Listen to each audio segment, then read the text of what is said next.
So ಈಚೆ ಕೆಲಸ ನಡೀತಿದೆ. ಹಾಯ್ ಹಲೋ ಎಲ್ಲರಿಗೂ ನಮಸ್ಕಾರ ಸ್ನೇಹಿತರೆ, welcome back to the channel Anu blog in Kannada. ಸ್ನೇಹಿತರೆ, ಇವತ್ತಿನ ದಿನ ಡೇ 2.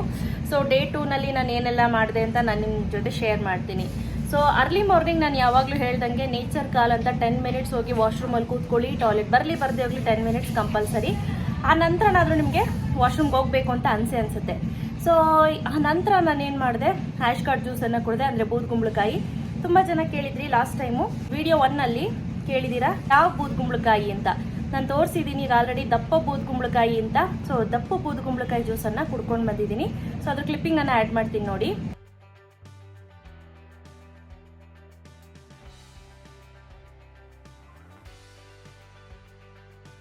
ಸೊ ಕಂಪಲ್ಸರಿಯಾಗಿ ಅಂದರೆ ಒಂದು 7:30 ಇಂದ 8:30 ಒಳಗಡೆ ಬರುವಂಥ ಬಿಸಿಲಲ್ಲಿ ನೀವು ವಾಕ್ ಮಾಡಿ, ಒಂದು 10 ನಿಮಿಷ ವಾಕ್ ಮಾಡಿ. ನಾನು 20 ರೌಂಡ್ ಹೊಡಿತೀನಿ. ಆ ನಂತರ ಈ ರೀತಿ ಒಂದು 10 ನಿಮಿಷ ಎಕ್ಸಸೈಸನ್ನು ಮಾಡ್ತೀನಿ, ಯೋಗ ಮಾಡ್ತೀನಿ. ಸೂರ್ಯ ನಮಸ್ಕಾರ 5ರಿಂದ 25 ತನಕ ಮಾಡ್ತೀನಿ. ಕೆಲವೊಮ್ಮೆ ಡಿಪೆಂಡ್ಸ್ ಆನ್ ನನಗೆ ಎಷ್ಟಾಗುತ್ತೆ ಅಷ್ಟು ಮಾಡ್ತಾ ಹೋಗ್ತೀನಿ. ಸೊ ನಿಮಗೆಲ್ಲ ಜಸ್ಟ್ ಒಂದು ಶಾರ್ಟಾಗಿ ಕ್ಲಿಪ್ಪಿಂಗನ್ನು ಇಲ್ಲಿ ಆ್ಯಡ್ ಮಾಡಿದ್ದೀನಿ. ಸೊ ಈ ಎಕ್ಸಸೈಸ್ ಏನಿದೆ ಇದಂತೂ ನಿಮ್ಮ ಹೊಟ್ಟೆ ಮತ್ತು ಬೊಜ್ಜು, ಸೈಡಲ್ಲಿರುವಂಥ ಬೊಜ್ಜನ್ನು ಕರಗಿಸ್ಲಿಕ್ಕೆ ಹೆಲ್ಪ್ ಮಾಡುತ್ತೆ. ಸೊ ಈಗ ಸೂರ್ಯ ನಮಸ್ಕಾರ ಮಾಡ್ತಾ ಇದ್ದೀನಿ. ಕಂಪಲ್ಸರಿಯಾಗಿ yoga must and should. In case ನಿಮಗೆ ಡೀಟೇಲಾಗಿ ಯೋಗ ವಿಡಿಯೋ ಬೇಕು ಅಂದರೆ ಕಾಮೆಂಟ್ ಮಾಡಿ, ಖಂಡಿತ ಹೇಳ್ಕೊಡ್ತೀನಿ. ನಂತರ ಸುಮಾರು 9 ಗಂಟೆ ಅಷ್ಟರಲ್ಲಿ ನಾನು RUDVI ಮಾಲ್ಟನ್ನು ತೆಗೆದುಕೊಂಡೆ. ಸೊ ಇದ್ರ ಲಿಂಕನ್ನು ನಾನು ಡಿಸ್ಕ್ರಿಪ್ಷನ್ ಬಾಕ್ಸಲ್ಲಿ ಕೊಟ್ಟಿರ್ತೀನಿ, ನೋಡಿ ಚೆಕ್ ಮಾಡ್ಕೊಳ್ಳಿ. ಸೊ ಈಗ ಆಲ್ರೆಡಿ ನಾನು ಇವ್ರದ್ದು ವಿಡಿಯೋ ಕೂಡ ಮಾಡಿದ್ದೆ. ಸೊ ಈಗ ಯಾವುದಾದ್ರೂ ಒಂದು ಇವತ್ತು ಕೋರಲ್ಲೇ ತೊಗೊಳ್ತಾ ಇದ್ದೀನಿ ಅಂದರೆ ಅದನ್ನು 3 ದಿನ ಕಂಟಿನ್ಯೂಸ್ ತೊಗೋಬೇಕು. ಇದರಿಂದ ತುಂಬ ಹೆಲ್ತ್ ಬೆನಿಫಿಟ್ಸ್ ಜಾಸ್ತಿ ಇದೆ ಸ್ನೇಹಿತರೆ. ಈಗ ನೋಡಿ 1 ಟೇಬಲ್ ಸ್ಪೂನಷ್ಟು ಹಾಕ್ಕೊಳ್ತಾ ಇದ್ದೀನಿ. ಈಗ ಇದಕ್ಕೆ ಸ್ವಲ್ಪ ನೀರನ್ನು ಹಾಕಿ ಕಲಸಿಟ್ಕೊಂಡ್ಬಿಡೋಣ. ಸೊ ಏನಪ್ಪ ಅಂದರೆ ಒಂಚೂರು ಕೂಡ ಲಂಪ್ಸ್ ಇರಬಾರ್ದು ಅಂಥೇಳಿ. ನಾನು ಹೇಳ್ದಂಗೆ ಕನ್ಸ್ಟ್ರಕ್ಷನ್ ಬೆಳಗ್ಗೆಯಿಂದ ಶುರು ಮಾಡಿದ್ದಾರೆ, ಹಾಗಾಗಿ ಸೌಂಡು ನಿಲ್ಲೋದಿಲ್ಲ. ಇವತ್ತು ಮೋಲ್ಡ್ ಆಗ್ತಾ ಇದ್ದಾರೆ ಪಕ್ಕದ ಮನೇಲಿ. ಒಂದು ಟೈಮು ನೀವು ಪಾಸಿಟಿವ್ ಮಿಲೆಟ್ಸನ್ನು ನಿಮ್ಮ ಡೈಲಿ ರೊಟೀನಲ್ಲಿ ಅಭ್ಯಾಸ ಮಾಡ್ಕೊಳ್ಳಿ ಸ್ನೇಹಿತರೆ, ತುಂಬ ಹೆಲ್ತ್ ಬೆನಿಫಿಟ್ಸ್ ಜಾಸ್ತಿ ಇದೆ. ಸೊ ಈಗ ನಾನು ನೀರಲ್ಲಿ ಕಲಸಿಟ್ಕೊಂಡಿದ್ನಲ್ಲ, ಒಂದು ಕ್ಯಾಟಲಲ್ಲಿ ನೀರನ್ನು ಕಾಯಿಸಿದ್ದೆ. ಸೊ ಆ ಕ್ಯಾಟ್ಲಿಗೆ ನಾನು ಈ ಕಲಸಿಟ್ಕೊಂಡಿರೋಂಥ ಮಾಲ್ಟು ಸ್ವಲ್ಪ ಉಪ್ಪನ್ನು ಹಾಕಿ ಕುದಿ ಬರ್ಲಿಕ್ಕೆ ಬಿಡ್ತೀನಿ. ಸೊ ಈ ರೀತಿ ಚೆನ್ನಾಗಿ ಕುದಿ ಬರಬೇಕಾಯ್ತಾ. ಸೊ ಈಗ ಚೆನ್ನಾಗಿ ಕುದಿ ಬಂದ ನಂತರ ನಾನೇನು ಮಾಡ್ತೀನಿ, ಇದನ್ನು ಸ್ಟವನ್ನು ಆಫ್ ಮಾಡಿ ಶೋಧಿಸ್ಬಿಟ್ಟು ನಾನು ಕುಡಿಲಿಕ್ಕೆ ಇಟ್ಕೊಳ್ತೀನಿ. ಸೊ ಇದನ್ನು ಕುಡಿಯೋದ್ರಿಂದ ಹೆಲ್ತ್ ಬೆನಿಫಿಟ್ಸ್ ತುಂಬ ಚೆನ್ನಾಗಿದೆ.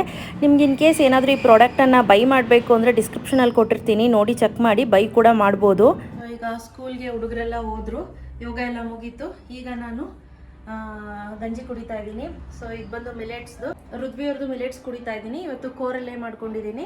ಸೊ 3 ಡೇಸ್ ಕೋರಲ್ಲೇನೆ ತೊಗೊಳ್ತೀನಿ. ಸೊ ಮಿಲೆಟ್ಸ್ ಕುಡಿಯೋದ್ರಿಂದ ನಿಮ್ಮ ಹೆಲ್ತ್ ಬೆನಿಫಿಟ್ಸ್ ಜಾಸ್ತಿ ಇರುತ್ತೆ, ಹೆಲ್ತ್ ಇಂಪ್ರೂವ್ ಆಗ್ತಾ ಹೋಗುತ್ತೆ. ಸೊ ಈಗ ನನ್ನ ಬ್ರೇಕ್ಫಾಸ್ಟ್ ಇವತ್ತು ಇದೆ. ಇದಾದಮೇಲೆ ನನಗೆ ಹೊಟ್ಟೆ ಹಸಿವಾಯಿತು ಅಂದರೆ ಸ್ವಲ್ಪ ಫ್ರೂಟ್ಸ್ ಎಲ್ಲ ತೆಗೆದುಕೊಳ್ತೀನಿ.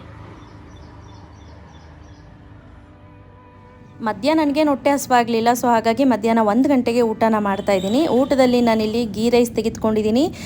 ಸ್ವಲ್ಪ ಇಡ್ಲಿ ಇತ್ತು ಬೆಳಗ್ಗೆದು, ಅದೇ ಇಡ್ಲಿ, ಒಂದು 1/4 ಭಾಗದಷ್ಟು ಸೌತೆಕಾಯಿ, ಕ್ಯಾರೆಟು, ಆನಂತರ ಕಡಲೆ ಬೀಜದ ಚಟ್ನಿ, ತುಂಬಾ ಒಳ್ಳೆಯದು ಸ್ನೇಹಿತರೆ ಆರೋಗ್ಯಕ್ಕೆ. ಆನಂತರ ಇಲ್ಲಿ ಸ್ವಲ್ಪ ಗ್ರೇವಿ, ಇದಿಷ್ಟನ್ನು ನಾನು ಮಧ್ಯಾಹ್ನ ಊಟಕ್ಕೆ ತೆಗೆದುಕೊಳ್ತಿದ್ದೀನಿ. ಸೊ ಏನೇ ಊಟ ತೆಗೆದುಕೊಂಡ್ರು ಅದ್ರ ಜೊತೆಗೆ ಸಲಾಡ್ ಅಥವಾ ಹಸಿ ತರಕಾರಿಗಳನ್ನು ಅರ್ಧ ಗಂಟೆ ನೀರಲ್ಲಿ ನೆನೆಸ್ಬಿಟ್ಟು ಅದನ್ನು ತೆಗೆದುಕೋಬೇಕು, ಆಯಿತಾ. ಸೊ ಈಗ ನೆಕ್ಸ್ಟು ರಾತ್ರಿ ಅಡುಗೆಗೆ ನಾನೇನು ಮಾಡ್ತಾಯಿದ್ದೀನಿ, ಇಲ್ಲಿ ಬೆಂಡೆಕಾಯಿ ಫ್ರೈಯನ್ನು ಮಾಡ್ಕೊಳ್ತಾ ಇದ್ದೀನಿ. ಸ್ವಲ್ಪ ಎಣ್ಣೆಯನ್ನು ಹಾಕಿ ಚೆನ್ನಾಗಿ ಬೆಂಡೆಕಾಯನ್ನು ಹುರ್ಕೋಬೇಕು. ಚೆನ್ನಾಗಿ ಹುರಿದ ನಂತರ ಸ್ವಲ್ಪ ಉಪ್ಪನ್ನು ಹಾಕ್ಕೊಳ್ಳಿ. ಉಪ್ಪು ಹಾಕೋದ್ರಿಂದ ಬೇಗ ಲೋಪ್ಲಿ ಅಂಶ ಬಿಟ್ಕೊಳ್ಳುತ್ತೆ ಮತ್ತು ತೇವಾಂಶ ಒಟ್ಟೋಗುತ್ತೆ. ಈವನ್ ನೀವು ಇದಕ್ಕೆ ಬೇಕಂದರೆ ಸ್ವಲ್ಪ ನಿಂಬೆಹಣ್ಣಿನ ರಸ ಕೂಡ ಹಾಕ್ಬೋದು, ಆವಾಗ ಲೋಪ್ಲಿ ಅಂಶ ಕಡಿಮೆ ಆಗುತ್ತೆ. ಈಗ ಚೆನ್ನಾಗಿ ಫ್ರೈ ಆದ ನಂತರ ಒಂದು ಪ್ಲೇಟ್ಗೆ ತೆಗೆದೆತ್ತಿಟ್ಕೊಂಡು ಅದೇ ಪಾತ್ರೆಗೆ ಸ್ವಲ್ಪ ಎಣ್ಣೆ ಕಾಯ್ತಿದ್ದಾಗೇ ಈರುಳ್ಳಿಯನ್ನು ಸ್ವಲ್ಪ ಚೆನ್ನಾಗಿ ಫ್ರೈ ಮಾಡ್ಕೊಳ್ಳಿ. ಈರುಳ್ಳಿ ಚೆನ್ನಾಗಿ ಫ್ರೈ ಆದ ನಂತರ ಇಮಿಡಿಯೇಟ್ ನಾನಿಲ್ಲಿ 1 ಟೊಮೆಟೊನ ಹಾಕ್ಕೊಳ್ತಾ ಇದ್ದೀನಿ. ನಾನು ಅಟ್ ಎ ಟೈಮ್ ನಾನು ಬಳಸ್ತಾ ಇರೋದು 300 ಗ್ರಾಮ್ನಷ್ಟು ಬೆಂಡೆಕಾಯಿ, ಆಯಿತಾ. ಸೊ ಟೊಮೆಟೊ ಹಾಕಿದ ನಂತರ ಸ್ವಲ್ಪ ಉಪ್ಪು ಹಾಕ್ಕೊಳ್ಳಿ.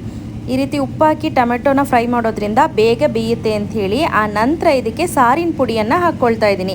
ಸಾಂಬಾರು ಪುಡಿ ಸುಮಾರು ಒಂದು 3/4 ಟೀ ಸ್ಪೂನಷ್ಟು ಹಾಕ್ಕೊಂಡಿದ್ದೀನಿ. ಟೀ ಸ್ಪೂನು ನೆನಪಲ್ಲಿರಲಿ, ತುಂಬ ಜಾಸ್ತಿ ಕೂಡ ಇಲ್ಲ. ಇದಿಷ್ಟನ್ನು ಹಾಕಿ ಚೆನ್ನಾಗಿ ಫ್ರೈ ಮಾಡಿಬಿಟ್ಟು ಸ್ವಲ್ಪ ನೀರನ್ನು ಹಾಕಿಬಿಟ್ಟು ಈ ಮಸಾಲೆ ವಾಸನೆ ಹೋಗೋ ತನಕ ಫ್ರೈ ಮಾಡ್ಕೋಬೇಕು. ಸೊ ನೋಡಿ ಚೆನ್ನಾಗಿ ಕುದೀತಿದೆ. ಇಂಥ ಟೈಮ್ನಲ್ಲೇ ನಾನು ಬೆಂಡೆಕಾಯನ್ನು ಹಾಕ್ಬಿಡ್ತೀನಿ. ಸೊ ಬೆಂಡೆಕಾಯನ್ನು ಹಾಕ್ಬಿಟ್ಟು ಚೆನ್ನಾಗಿ ಈ ರೀತಿ ಫ್ರೈ ಮಾಡಿಬಿಟ್ಟು ಮೇಲ್ಗಡೆ ಲಿಡ್ಡನ್ನು ಕ್ಲೋಸ್ ಮಾಡಿ ಮುಚ್ಚಿಟ್ಬಿಡ್ತೀನಿ.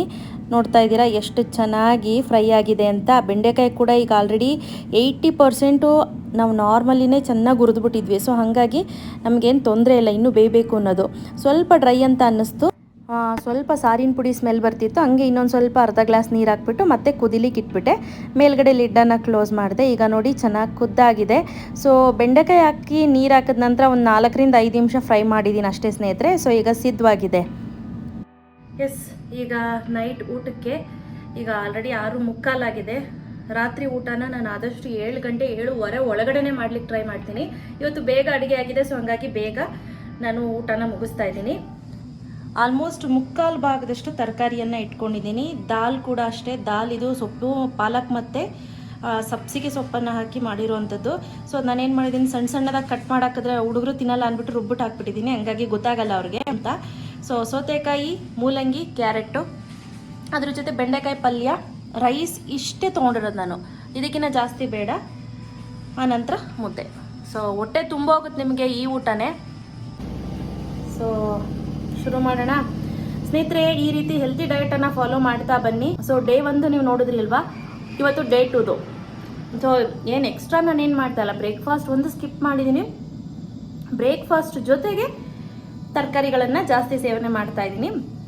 ಸೊ ಇದನ್ನು ಆದಷ್ಟು ನ್ಯಾಚುರಲ್ ಲೈಫ್ ಸ್ಟೈಲೇ ಫಾಲೋ ಮಾಡ್ತಾ ಇರೋದು ನಾನು. ಯಾವುದೇ ಇದಿಲ್ಲ, ಸಪ್ಲಿಮೆಂಟ್ಸ್ ಆಗಲಿ, ನ್ಯೂಟ್ರಿಷನ್ನ ಕನ್ಸಲ್ಟ್ ಮಾಡೋದೇ ಆಗಲಿ, ಅವೆಲ್ಲ ಎಂಥದ್ದು ಇಲ್ಲ. ಅಥವಾ ಜಿಮ್ಗೆ ಹೋಗೋದಾಗಲಿ, ವರ್ಕೌಟ್ ಮಾಡೋದಾಗಲಿ ಏನೂ ಮಾಡ್ತಾಯಿಲ್ಲ. ಯೋಗ ಆರೋಗ್ಯನ ಕಾಪಾಡ್ಕೊಳ್ಳಿಕ್ಕೆ ಮತ್ತು ವೆಯ್ಟ್ ಲಾಸ್ ಆಗಿರೋದನ್ನ ಟೋನ್ ಮಾಡುತ್ತೆ, ನಮ್ಮ ಸ್ಕಿನ್ನನ್ನು ಟೋನ್ ಮಾಡಲಿಕ್ಕೆ ಯೋಗ. ಆನಂತರ ತರಕಾರಿ, ಆರೋಗ್ಯದಲ್ಲಿ ಏನೇನು ಏರುಪೇರಾಗಿದೆ ಅದನ್ನೆಲ್ಲ ಬ್ಯಾಲೆನ್ಸ್ ಮಾಡಲಿಕ್ಕೆ ನಾರ್ಮಲ್ ಊಟ. ಎಸ್, ಡೇ 3 ಕಾಯ್ತಿರ್ತೀರಾ ಅಂತ ಅಂದ್ಕೊಂಡಿದ್ದೀನಿ. ಯಾರೆಲ್ಲ ನನ್ನ ಜೊತೆ ವೆಯ್ಟ್ ಲಾಸ್ ಜರ್ನಿನ ಶುರು ಮಾಡಿದ್ದೀರಾ, ಸೊ ಕಮೆಂಟ್ ಮಾಡಿ. ಮತ್ತು ಸ್ನೇಹಿತರೆ, ವೆಯ್ಟ್ ಲಾಸ್ ಜರ್ನಿ ಶುರು ಮಾಡೋ ಮೊದಲು ನೀವು ನಿಮ್ಮ ತೂಕನ ನೋಡ್ಕೊಳ್ಳಿ. ಆ ನಂತರ ವೆಯ್ಟ್ ಲಾಸ್ ಜರ್ನಿಯನ್ನು ಶುರು ಮಾಡಿ. ಆ ನಂತರ ನೀವು ನನಗೆ 1 ತಿಂಗಳಾದ ನಂತರ ಕಮೆಂಟ್ ಮಾಡಿ ಎಷ್ಟು ವೆಯ್ಟ್ ಲಾಸ್ ಆಯಿತು, ಏನೆಲ್ಲ ಚೇಂಜಸ್ ಆಗಿದೆ ನಿಮ್ಮ ಸ್ಕಿನ್ನಲ್ಲಿ, ಬಾಡಿಯಲ್ಲಿ ಅಂತ. ಸೊ ಇದಿಷ್ಟೇ ಅಲ್ಲ, ನಾಳೆ ಬೇರೆ ರೀತಿ ಮೀಲ್ ಪ್ಲ್ಯಾನ್ ಬರುತ್ತೆ. ಸೊ ವೆಯ್ಟ್ ಮಾಡ್ತೀರಿ.